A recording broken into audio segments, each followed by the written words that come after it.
નમસ્કાર મિત્રો, education with Jignesh ચેનલમાં તમારું સ્વાગત છે અને હું છું જિગ્નેશ. મિત્રો, 6 તારીખે 6/8/25 રાત્રે મોડી રાત્રે વિદ્યાસહાયક ભરતીમાં એક અપડેટ આવી હતી. જે 6 થી 8ના મિત્રો જે રાહ જોઈ રહ્યા છે કે સમિતિ આગળ વધે અને જેમ બને તેમ જલ્દી નિર્ણય આવે, તો એક અપડેટ આવી છે. અને જે રીતે વાત થઈ હતી 24/7/25ના ગુજરાતની વડી અદાલતે આપેલા ચુકાદામાં કે ભાઈ આવા જે પણ ઉમેદવારોએ પિટિશન કરેલી છે એ ઉમેદવારોને એક સમિતિ બનાવીને એમને સાંભળવામાં આવે, એમના પુરાવાઓ ચેક કરવામાં આવે અને જે લોકોનું યોગ્ય તમને લાગે તે મુજબ કાર્યવાહી કરવામાં આવે.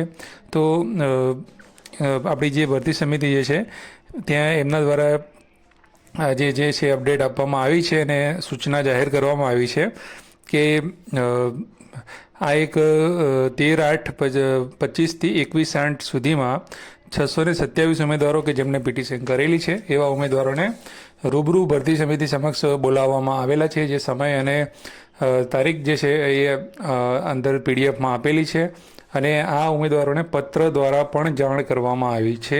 પણ કોઈ સંજોગોમાં જો પત્ર ના મળે તો પણ તમારે પોતાનું નામ જોઈને સમય અને તારીખ જે પણ પીડીએફમાં આપેલી છે એ મુજબ હાજર રહેવાનું છે. ક્યાં હાજર રહેવાનું છે? તો જે આપણું કાર્યાલય છે સેક્ટર 20 વિદ્યાસહાયક ભરતી કાર્યાલય, એ જગ્યાએ અચૂક હાજર રહેવાનું છે.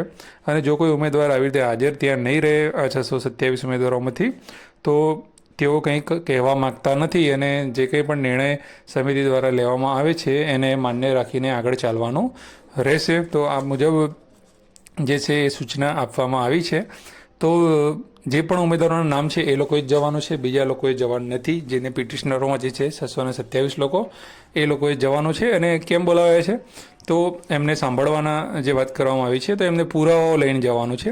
તો પુરાવાઓ જે છે એની આપણે અહીંયા વાત કરીશું કે રજૂ કરવાના પુરાવા જે છે બે પ્રકારે આપેલા છે. એક લાયકાત સંદર્ભમાં આપેલા છે અને બીજા જે છે એ નોકરીના સંદર્ભમાં જે પુરાવાઓ છે એની વાત કરેલી છે.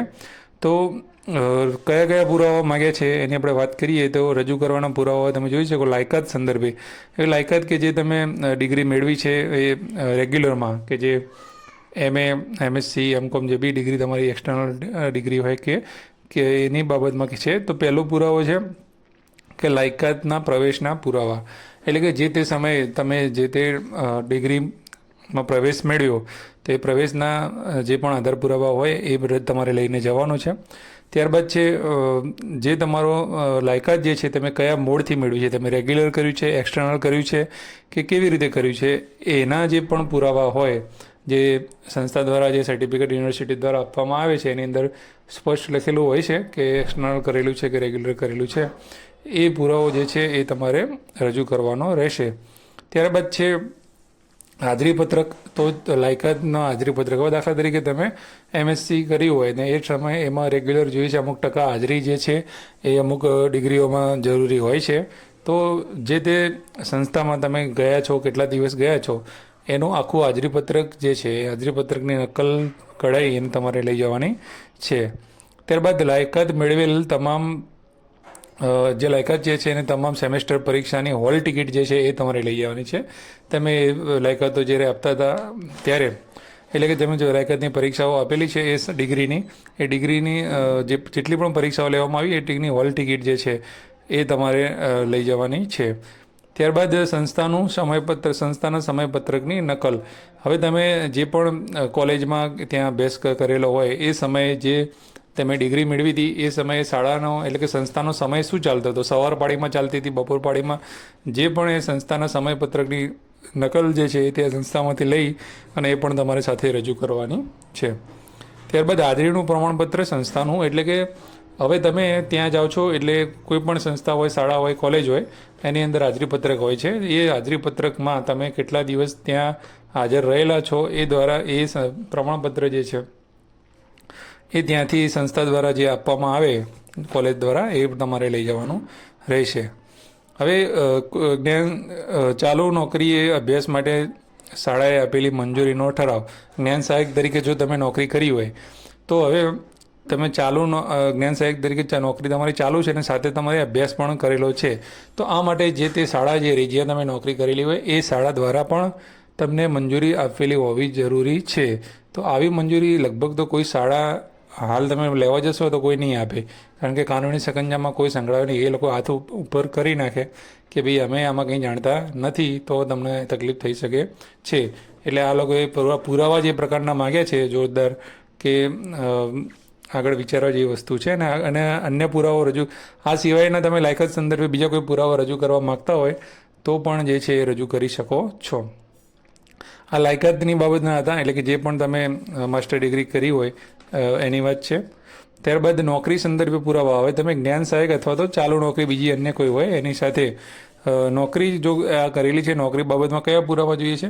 તો જ્ઞાન સહાયકનો હુકમ ને ઓર્ડર, એટલે કે જ્યારે પણ તમે જ્ઞાન સહાયકમાં નોકરી લાગ્યા એ સમયે જે આપણને શાળા ફાળવણીનો પત્ર જે ઓનલાઈન આપેલો હતો, એ હુકમ જે છે જ્ઞાન સહાયકનો, એ તમારે લઈ જવાનો છે. ત્યારબાદ નોકરી કેટલો સમય કરી છે એ સંસ્થા દ્વારા આપેલો પ્રમાણપત્ર. તમે જ્ઞાન સહાયક તરીકે કઈ તારીખે લાગ્યા છો અને ક્યાં સુધી તમે જ્ઞાન સહાયકમાં નોકરી કરી છે, એ પ્રમાણપત્ર જે છે જે તે શાળા કે સંસ્થામાં તમે નોકરી કરી છે એમના દ્વારા આપેલું પ્રમાણપત્ર જે છે એ રજૂ કરવાનું રહેશે. શાળાના હાજરીપત્રકની નકલ. શાળાનું હાજરીપત્રક એટલે કે જે રજિસ્ટર હોય છે એની અંદર તમે જે સહી કરો છો આવવાની જવાની, એ રજિસ્ટર જે છે એની ઝેરોક્સ કઢાઈ એની નકલ પ્રમાણિત આચાર્ય દ્વારા કરીને એ નકલો તમારે લઈ જવાની છે. એટલે ખ્યાલ આવે કે ભાઈ આ હાજરીપત્રક તમારું અહીંયા, અને પેલું હાજરીપત્રક મંગાવવાનું કારણ શું છે કે લાયકાતનો એ સમયનું હાજરીપત્રક મંગાવ્યું અને શાળાનું પણ હાજરીપત્રક મંગાવ્યું. હવે વસ્તુ વિચારો કે જે પ્રમાણપત્ર બંને સાઈડથી રજૂ કરવાના કીધા છે, એટલે જો તમે જે સમયે રેગ્યુલર કોલેજ છે, એટલે કે એ સમયે તમે શાળામાં હાજર બોલતા હોય અને એ જ સમયે તમે કોલેજમાં પણ હાજર બોલતા હોય, તો આ વસ્તુ એ લોકો મેચ કરશે. અને મેચ કરશે તો તમે ખોટા સાબિત થઈ શકો છો. તો ખોટા સાબિત થશો તો તમે ખોટો પુરાવો રજૂ કરે, ખોટા તમે પોતે પેલા એની અંદર આવી જશો અને બની શકે કે કોઈ એવા પગલાં પણ એમના દ્વારા લેવામાં આવી શકે છે. તો કદાચ જો તમને એવું હોય કે ભાઈ મારું જે છે એ મેચ થઈ જાય છે અને થોડું પ્રોબ્લેમ કરાયું છે, તો મારી એક એવી સલાહ છે કે ત્યાં તમારે ના જવું જોઈએ. અને ત્યારબાદ વાત કરીએ કે પગાર બિલની નકલ. તમે જ્ઞાન સહાયક તરીકે જે પણ પગાર તમે લીધા છે એ પગાર બિલ શરૂઆતથી લઈને એનું જે એન્ટ્રી થાય છે, તમે આચાર્યને વાત કરશો તો તમને આપશે, તો એ પગાર બિલની જે છે એ નકલ તમારે લઈ જવાની છે.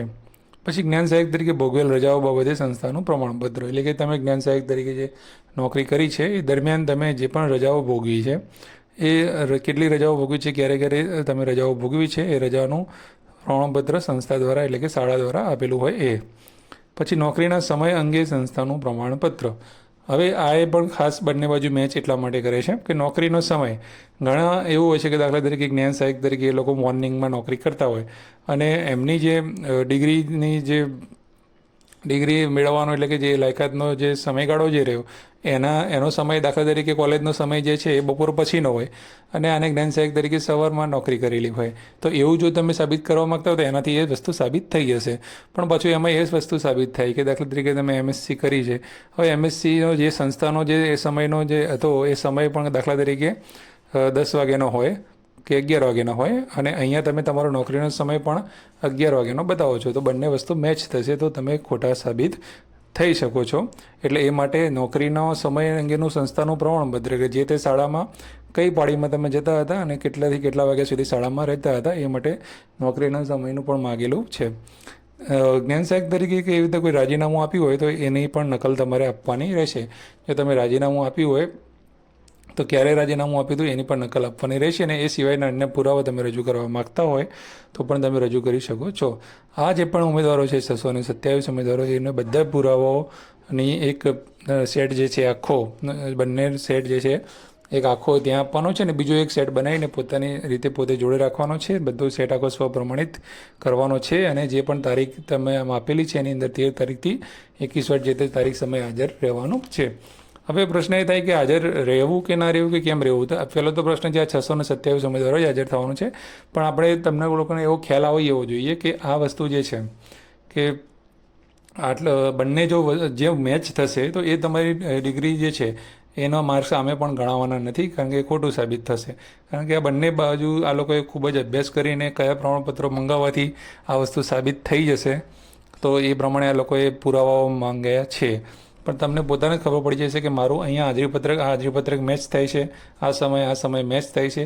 આ બધું તમે જો પોતે વિચારશો કે મારું બધું અલગ અલગ છે, વાંધો આવ્યો નથી, તો તમે જઈ શકો છો, તો તમારો વાંધો આવશે નહીં. હવે આ પુરાવો જે છે સાબિત થાય તો શું થશે, તો માર્ક્સ ગણાશે. એટલે ક્યારે માર્ક્સ મતલબ ગણાશે એ લોકોના માસ્ટર ડિગ્રીના કે જે પણ આ બધું અલગ અલગ સાબિત થાય છે. દાખલા તરીકે અહીંયા આપણે વાત કરી હાજરીની પત્રિકા વાત કરી, પછી કે રેગ્યુલર કોર્સ હતો તો અહીંયા હાજરી હતી પણ અહીંયા શાળામાં હાજરી નહોતી, શાળામાં હાજરી હતી તો ત્યાં હાજરી નહોતી. બંનેમાંથી એક જગ્યાએ હાજરી તમારી હશે તો જ તમારું ગણાશે. પણ જો તમારું બંને જગ્યાએ હાજરી બોલશે તો તમારું એ માર્ક્સ ડિગ્રી ગણાશે પણ નહીં, અને ખોટી માહિતી રજૂ કરવાના બાબતમાં તમારી ઉપર ફોજદારી કેસ પણ લાગી શકે છે. એટલે એ વિચારીને જાણીને કરજો, એવી આપણી સલાહ છે. અને જો કોઈના આવી રીતે અલગ અલગ કોઈનું સાબિત નહીં થાય તો મેરિટ જે છે એ મેરિટ એમને એમ રહેશે, એમાં કોઈ ફેરફાર નહીં થાય. અને 2 દિવસની જે જિલ્લા પસંદગી કરેલી હતી એટલેથી આગળ વધારવામાં આવશે. પણ જો કોઈ થોડા ઘણા ઉમેદવારો ત્યાં જાય છે અને ત્યાં સાબિત કરે છે, લગભગ તો 99.99% તો એવું લાગતું નથી કે ચેન્જીસ થાય એવું, પણ જો ચેન્જીસ થાય છે, કારણ કે આમાં એક પણ દિવસ પણ જો તમારો મેચ થશે બંને બાજુ તો એ તમારું જે છે એ સાબિત નહીં થાય. બરાબર છે. અને જો એવું તમે સાચા મતલબ ડિગ્રીવાળા કોઈ સાબિત થશે, એ થોડા પણ ઉમેદવારો હશે, 2 4 5 પણ ઉમેદવાર હશે, તો પાછું ફાઇનલ મેરિટ જે છે એ ફરીથી આપશે અને જિલ્લા પસંદગી છે એ ફરીથી ચાલુ કરવી પડશે. પણ જો નહીં થાય અને તો પણ એટલેથી એ ચાલુ કરશે. તો આ બધું થવામાં હવે સપ્ટેમ્બર મહિનો તો આવી જ જવાનો છે. તો સપ્ટેમ્બર મહિનામાં ફરી પાછી જિલ્લા પસંદગીની પ્રોસેસ જે છે એ ચાલુ થશે, અને બની શકે કે આખો સપ્ટેમ્બર મહિનો તો એની અંદર જાય, બધી પ્રોસેસ થાય. અને ત્યાં સુધી આ વખતે 10મા મહિનામાં દિવાળી છે. તો હવે નવા સત્રથી જ કદાચ હાજર થાય ચોથી અઠવાડિયા એવું લાગી રહ્યું છે. પણ આશા રાખીએ કે પહેલાં બધું શાંતિથી પૂરું થઈ જાય. તો આથી સંપૂર્ણ જાણકારી તમને વિડીયો સારો લાગ્યો હોય તો લાઇક જરૂરથી કરજો, શેર જરૂરથી કરજો, જેથી સાચી જાણકારી સાચી માહિતી લોકો સુધી પહોંચે. નવા વિડીયોમાં આપણે ફરીથી મળીશું. જય હિન્દ, જય ભારત. Thank you.